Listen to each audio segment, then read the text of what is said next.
Chapter 3 covers values, attitudes, goals, and motivation. What is important to us is affected by all of these factors, and our values, attitudes, goals, and motivation also underlie our relationships with our friends, our family, other people we work with, including people we live with, people we don't know, people we just see on the street.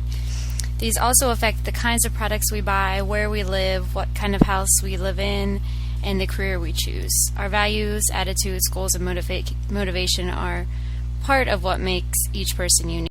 To provide an overview of the chapter, first we'll cover values and attitudes. We'll go over what values and attitudes actually are, different ways to classify values, some definitions of attitude, and how these attitudes affect our behavior. We'll also talk about the relationship between values and behavior. We also cover goals and motivation, talking a little bit about the difference between goals and habits. Sometimes these are confused, but they're very different. We'll also talk about some of the different ways to classify goals, the different types of goals, and also talk about how motivation is related to our goals and our behavior. Values are defined as principles that guide our behavior. They are deep-seated psychological constructs, and they direct our preferences and how we act in our everyday lives, as well as how we reach our goals. For example, if two people each need $5,000 to pay specific bills, their values might affect how they obtain that $5,000. One person's values may allow them to rob a bank to get the $5,000, while the other person's values might lead them to work overtime in order to earn that money to pay off the bill. Every individual has a value orientation. This is an internally integrated value system that is expressed in how that individual makes judgments, makes decisions, and acts in their everyday life. Values form the foundation of our behavior. We expect our values to be consistent with behavior. You don't expect to go into a restaurant and see somebody you hold very highly and think is a very kind person, to be screaming at a waitress or to be running out of the restaurant without paying their bill. It's important to think about your own values and how these relate to what career you want to get into, what company you want to work with, and what people you want to be close with. There are several different ways to classify values. One way is to look at values in terms of absolute and relative. Absolute values are extreme and definitive. We look at these as black and white type values where there are no gray areas. You're either right or you're wrong. You're either having that value or you don't have that value. For example, people who hold honesty as an absolute value might believe that you should tell the truth in every single situation. If it's an absolute value, they would believe that there's no situation where it's okay for you to tell a lie. So for example, holding honesty as an absolute value, an individual would tell the truth about something even if it might hurt that other person's feelings. Whereas if we're talking about relative values, the value is based on the context of the situation. This is in terms of gray. There are shades of gray or areas of gray. You look to the situation to determine what the value is or whether you hold the value or not. So people who hold honesty as a relative value will generally be honest, but in some cases or certain situations where they're putting their friendship or politeness or being considerate to another person, they put that first and then would tell what we call a white lie or a fib. Another way to classify values is the level at which they're held. The first in this classification would be the traditional value. These are values that are held by the predominant society in which an individual lives. So for example, in America, we hold as a predominant or as a traditional value that children should begin school around 5 or 6 years. We also hold as a traditional value that education is important. Weddings and these wedding ceremonies are a good example of traditional values within a specific culture. Personal values are those that individuals hold for themselves. Examples of personal values are courage and forgiveness. These personal values are often affected by extrinsic messages that we internalize from the outside. You might grow up being taught that forgiveness is important, and by the time you're 20 have internalized that forgiveness as a personal value. Professional values are values that are related to our jobs and careers. Examples of these are being ambitious or being logical. These three categories or classifications of values are not mutually exclusive. The same value can fall into all three of the categories. For example, a society, an individual, and a profession or a career, they may all have politeness or education as a value. On the other hand, the values that are held by society, individuals, and a profession might be in conflict with one another. For example, an employee or a person who's concerned about the environment may not be in agreement with the employer dumping waste in streams and rivers, and may not be in agreement with the larger society or the traditional value in the society that it's okay to pollute or that the environment is not that important.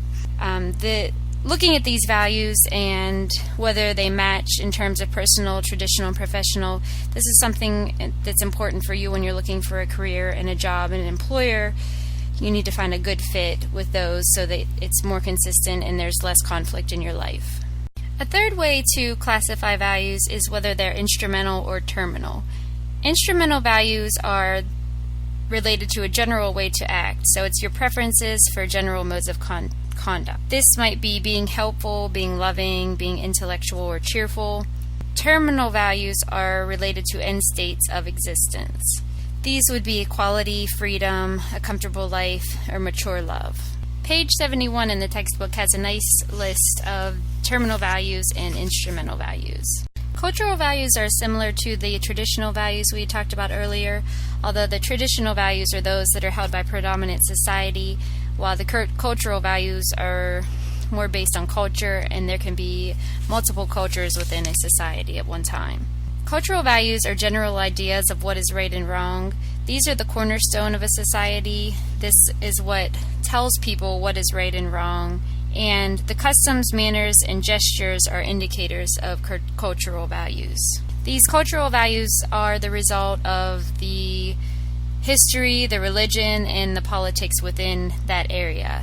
Some examples of different cultural values are that people in Western cultures, like in the US, Canada, or Australia, typically eat 3 meals per day, while in some Asian cultures, eating 5 meals a day is customary. This is one example of differences in cultural values. Another example is that the hand sign for OK in the United States, if you were to go to Latin American countries and do that, it's in many of these countries considered to be an obscene gesture. Another cultural value is that some cultures don't allow women to be photographed. This is something that's important to consider. These cultural values are important to consider when you're working with your international partner. It's important to be sensitive to their cultural values and to not put out the belief that you or your cultural values are correct and theirs are incorrect, because each person has their own different view. As the contacts between countries increases through the media, through travel and business exchange and the globalization of the world, the gap in values from one culture to another seems to be narrowing, although many cultures are holding tight to their values. Our attitudes also affect our behavior. Attitudes are defined as the favorable or unfavorable feelings or ideas about specific subjects. Attitudes are an expression of our likes and dislikes. We learn our attitudes within our families as well as within the environment around us. After we learn these attitudes, we see these attitudes coming out and influencing our behavior. Some examples of attitudes are racial or cultural prejudice. Some person might have an attitude or thoughts regarding the characteristics of rich or poor people. It's important to be aware of your attitudes and how they affect your interpretations of people or your behaviors toward people, particularly throughout the course when you're working or interacting with your cross-cultural partner, as well as within your other relationships, whether it's personal or professional relationships. As I stated earlier, our values and our attitudes affect our behavior. Our behavior is defined as what people actually do. One issue with looking at values and attitudes and behavior is that there might be a gap between our values or the ideal that we hold and our behavior, or what we actually do. You might think about the fact that you value honesty, but then think about whether or not you've ever lied, whether you were lying to get out of trouble, to avoid a fight with somebody. A lot of us in specific cases might see that we hold a relative value rather than something as an absolute value. Our behavior is affected by the environment that we're in, by our attitudes, our ideas, our feelings, likes and dislikes, as well as our state of mind. One example of how the environment can affect your behavior is just looking at how different your behavior might be if you were at church or around older family members or older adults, and then how your behavior might be when you're out with your friends at a restaurant or downtown. Our attitudes affect our behavior. If somebody has a negative attitude toward a certain type of person or a person who they see as a certain type of person, that's going to affect their behavior toward that person. Our ideas, somebody who thinks that children are messy and take up too much money, that's going to affect their behavior. They might be less likely to have children. Our likes and dislikes, if you don't like a specific food, you're probably not going to order that food at a restaurant. And also state of mind. Whenever we're upset, our behaviors are different than they would be if we were happy and not upset. In relationships, it's important to look at what people say and what they appear to hold as their values and attitudes, or just to see the difference between what their behavior is and what they're actually saying. It's important to see both of these and whether they're consistent in order to better understand those people. Moving on to goals and motivation in the second section of the lecture. Goals are the things that we want to accomplish. It's important to remember that not all of our behavior is goal-directed. Some of our actions are simply for basic survival, or some of our actions are the result of a habit, and this does not make these actions reaching your goals or achieving a goal. Goals encompass more than just fulfilling your immediate wants and desires. So, for example, if you want to go get food, you go get the food, eat. That's not the fulfillment of a goal. That's a fulfillment of a need. An example of a goal is your goal is to graduate from law school, and then you achieve that goal. Habits are repetitive, often unconscious actions. Some habits are good, some habits are bad. Researchers say that breaking a bad habit takes at least 21 days. Striving to reach these goals is often compared to climbing a mountain. It's a lot of times when you're trying to reach a goal, it's very difficult along the way, but once you do reach your goal, it can bring happiness and satisfaction. We talked about several different ways to classify values. There are also a few different ways to classify goals. The first is to classify the goal, or to categorize the goal by the length of time in the future that you have set to achieve that goal. Short-term goals are those that are less than 3 months. An example of a short-term goal might be related to a test that you want to have a high score on next month. An intermediate goal is about 3 months to a year. This, for an example, might be your goals related to this current semester or for your goals for this academic year. And then long-term goals are those that are a year or longer than a year. And an example of a long-term career goal might be to reach a certain position in a company within 5 years. Goals can also be classified by role. We can look at them in terms of whether they're personal, professional, societal, or familial goals.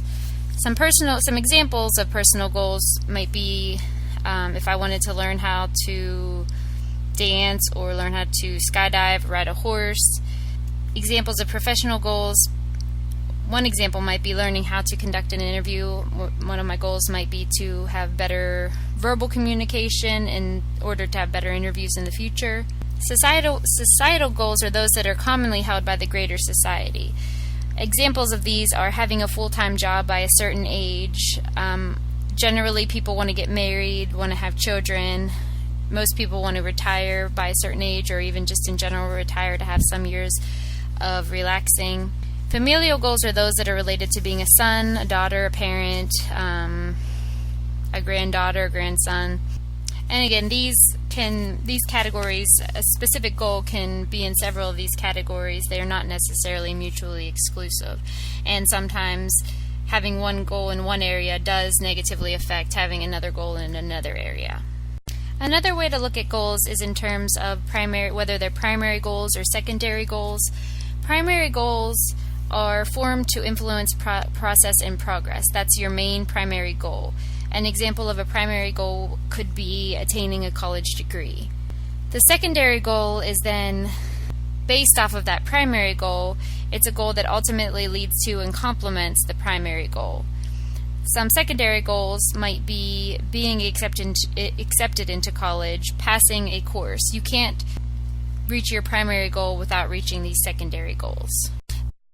The last topic of the lecture is motivation. Motivation also affects our behavior every day and is an ongoing process. It's not something that happens and then stops. It affects our lives every single day. The word motivation was derived from the Latin word movere, or to move. It simply means moving toward our goals or other desired outcomes. Motivation is one of the factors particularly within college students, that some find a lack of motivation or maybe perhaps don't find the right motivators to reach the goals that they have set. In order to reach your goals, it's important to understand what motivates you and to think about that when you're trying to reach your goals. What can you do to motivate yourself? The first type of motivation is extrinsic motivation. This is when we're influenced by environmental factors in the outside world, like a title, raises at your job, getting a specific office, promotions at your job, getting a reward for doing something specific or reaching some goal for the company. Intrinsic motivation comes from within. It's influenced by internal forces. This is, for example, the pleasure or satisfaction that you derive from learning a specific task, completing a specific job. And it's important to remember that motivated individuals often reach their goals more quickly and are more likely to reach their goals. So it's important for you to understand what motivates you and to consider that whenever you're setting your goals and setting up the steps in order to reach your goals.